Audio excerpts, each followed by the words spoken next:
Olá, alunos e alunas e quem mais estiver assistindo esta aula. O vídeo que vocês assistirão a seguir é a terceira aula de recuperação do segundo trimestre. E o tema da aula é pensamento social e político no século XIX. Então, liberalismo, nacionalismo, socialismo utópico, socialismo científico, anarquismo, positivismo e o pensamento social da Igreja Católica. Então, se você quiser assistir a aula, que é um grande resumo, tá? Ela já vai começar.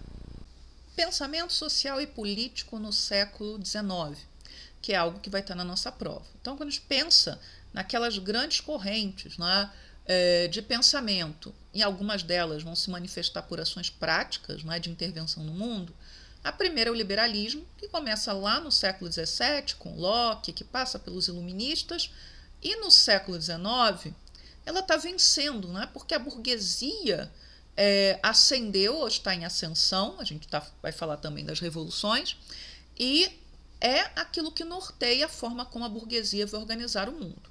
Então, nós vamos ter um regime de governo democrático, preferencialmente, com os poderes do Estado limitados, com divisão entre os poderes, do executivo, legislativo e judiciário, com constituição, e uma regra que vai ser repetida, que o Estado não deveria interferir na economia, que a sua ação deveria se limitar à ordem e segurança. Às vezes, algumas outras coisas, mas normalmente a ordem e segurança. Então, o pensamento liberal é aquele que justifica, muitas vezes, a exploração do trabalho pelo capital, que justifica o capitalismo e que vai, né, mesmo ainda estando se consolidando dentro da Europa, vai estar sendo alvo de disputa, né, de crítica, por parte principalmente dos socialistas, dos anarquistas e depois da doutrina social da Igreja Católica. Ou no caso do nacionalismo, também é uma corrente de pensamento, de uma certa maneira, mas de um pensamento que se desdobra em ação na medida que você vai ter os nacionalistas buscando o direito de ter seu próprio Estado-nação. Então, a ideia de nacionalismo ela se baseia na solidariedade existente entre os habitantes de uma determinada nação, que pode não ser uma nação, um Estado-nação, né, porque várias dessas nacionalidades estavam ali dentro de grandes impérios, como o Império Russo, como o Império Austríaco, implica em reconhecer que existem experiências históricas vividas em comum e na aspiração de conseguir, né, que você tenha, que esses povos ou que esse povo tenha um destino compartilhado e tenha o direito a escolher o seu caminho, a autodeterminação dos povos, o direito de escolher o seu caminho e ter seu Estado-nação. Então, o que habita aí dentro dessa ideia de nacionalismo? Uma consciência de comunidade, né? Uma comunidade baseada na mesma etnia, no mesmo território e língua, que é comum, e numa história compartilhada. E se baseia também na luta pelo direito de soberania, ou seja, de ser dono do seu estado-território. O positivismo, a gente fala, né, porque está no programa, poderia falar agora no terceiro trimestre, para quando falava de Brasil, mas vou botar no segundo trimestre. É uma corrente filosófica e sociológica, aliás, a palavra sociologia vai ser criada pelo Auguste Comte, que é o criador aí do positivismo, vê a ciência como fonte única de conhecimento válido e defende a aplicação de métodos científicos rigorosos para o estudo da sociedade, né?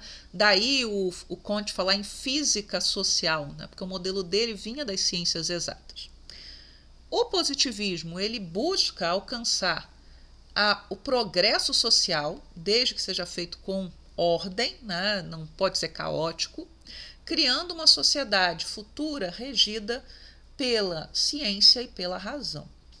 O lema do positivismo é o amor por princípio, a ordem por base e o progresso por fim. Vocês já reconheceram parte disso na bandeira do Brasil, porque o lema do positivismo foi resumido para poder caber ali na bandeira do Brasil em ordem e progresso, ou seja, faltou amor, né? E qual grupo no Brasil que vai ser mais influenciado pelo pensamento positivista? Serão os militares, tá? Que vão liderar a derrubada do Império.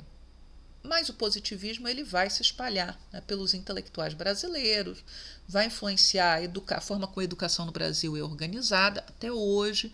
Então, o positivismo ele continua vivo, tá? Continua entre nós. E aí a gente precisa falar das vertentes de socialismo. Então, assim, você tem duas vertentes principais do socialismo, três se a gente contar o anarquismo. Então, o socialismo utópico, que é reformista, ou assim é apresentado nas questões de prova e concurso, e o revolucionário, que é o socialismo científico. Então, todos os socialistas criticavam o capitalismo industrial não porque eles não viam a indústria como futuro, né, como progresso, porque século XIX, indústria é sinônimo de progresso, mas porque havia superexploração dos trabalhadores, né, que a gente vai chamar de proletariado. Então, os proletários são aqueles que só tinham a sua força de trabalho para vender. Você tem uma crítica à propriedade privada dos meios de produção. Meio de produção, terra, indústrias, minas, bancos, é isso que é meio de produção, tá?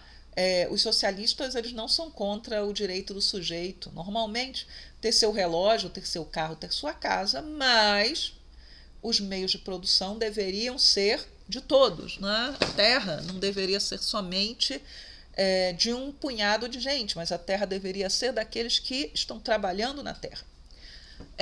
E daí, uma outra crítica comum, que é a desigualdade na distribuição da riqueza. Tá? E aí a gente vai falar agora do socialismo utópico. Nas provas, o socialismo utópico ele é visto como reformista. Por quê? Ele defende a reforma do capitalismo com o intuito de eliminar as desigualdades. Tá? Os socialistas científicos, o Marx e o Engels, nesse caso, vão criticar os utópicos porque vão acusá-los de serem românticos. Né? Poderiam ser chamados de socialismo romântico? Talvez. Né? E vão dizer o seguinte, que eles não analisam, não fazem uma análise científica do capitalismo. Eles querem, na verdade, ainda que de boa intenção, criar uma sociedade ideal que não levaria em conta que o capitalismo ele não pode ser reformado. Mas vamos lá. Quais são as propostas normalmente dos utópicos? A proposta de criar comunidades, que seriam comunidades regradas, até isoladas, nas quais o capitalismo seria eliminado e você tivesse formas mais fraternas, né, de relacionamento entre as pessoas. Muito bem. Os principais utópicos são aqueles que são citados no Manifesto do Partido Comunista de 1848. Saint-Simon, Charles Fourier e o Robert Owen. Há outro que é citado, mas eu vou falar quando falar de anarquismo. E o Louis Blanc. Né? Agora, há socialistas utópicos que são revolucionários, como a Flora Tristan e o Blanqui. Não o Blanc, mas o Blanqui. Só que esses que não são reformistas, eles acabam ficando de fora ali, de uma certa maneira, das reflexões do socialismo científico e também das provas, né, dos concursos. O Blanqui até é citado porque o socialismo do Marx e do Engels, que é o que a gente vai falar agora, ele não vai fazer tanto sucesso assim no início. E aqueles que seguiam as ideias do Blanqui, que também defendia uma revolução, mas ele defendia que a revolução tinha que ser liderada por uma elite, que eram aqueles que tinham condição de pensar a sociedade naquele momento, o socialismo do Blanqui vai fazer muito sucesso, né? Como o socialismo do Saint-Simon, que influencia até o socialismo científico. E o Saint-Simon foi patrão do Comte. E o Comte também é influenciado pelo Saint-Simon. Saint-Simon é o utópico mais influente, talvez. Não porque ele criou experiências práticas, como o Owen e o Fourier, né, de fazendas e indústrias modelo, mas porque as suas ideias vão ter um efeito de longa duração. Muito bem. O socialismo científico critica a estrutura do capitalismo. O capitalismo não tem como ser reformado, ele precisa ser superado, ou ele vai cair pelas suas próprias contradições. Tá? Como, por exemplo, na busca do lucro incessante, você produz, mas você não tem para quem vender, até porque se paga muito mal ao trabalhador. Né? E como você vai ter a produção encalhando, você começa a reduzir salários e demitir pessoas, o que agrava a crise de superprodução. Então, assim, o capitalismo é cheio de contradições. O socialismo científico, ele analisa os mecanismos de funcionamento do capitalismo, tá? De forma científica.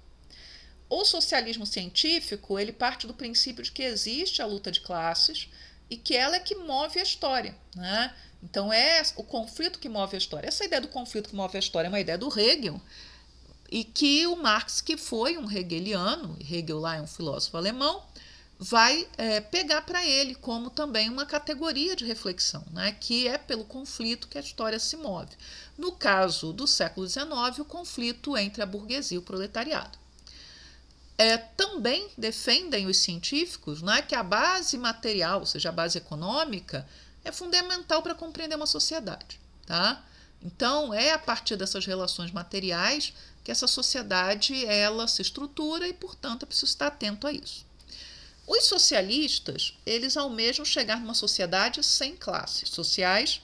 Então, vindo a revolução, que vai ser fruto de uma organização operária, né, dos operários se organizarem, vai se instituir um governo socialista, que seria a ditadura do proletariado, e a ditadura da maioria é vista como democracia pelos socialistas, até que você não precisasse mais do Estado, que as classes tivessem sido definitivamente eliminadas e que a gente tivesse finalmente o estabelecimento de um mundo, né, baseado no comunismo, porque não existe Estado no comunismo, onde tudo seria de todos, onde as divisões de tarefas, as divisões daquilo que era produzido seriam decididas em comunidade, de forma igualitária, de forma horizontal.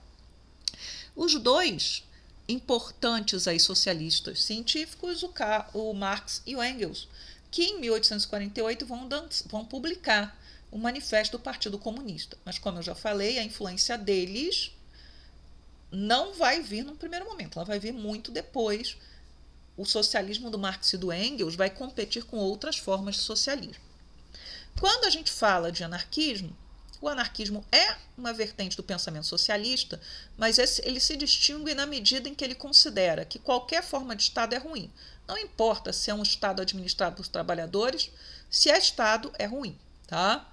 O anarquismo ele defende que o capitalismo não pode ser reformado e defende que se faça a transição do capitalismo direto para o comunismo sem passar pelo socialismo, porque no socialismo você tem Estado. Os dois principais expoentes do anarquismo são o Proudhon, que é um socialista utópico, o Marx coloca ele no manifesto, em que ele defende que qualquer propriedade dos meios de produção é roubo e que o Estado ele existe para garantir os interesses da burguesia, não dos trabalhadores.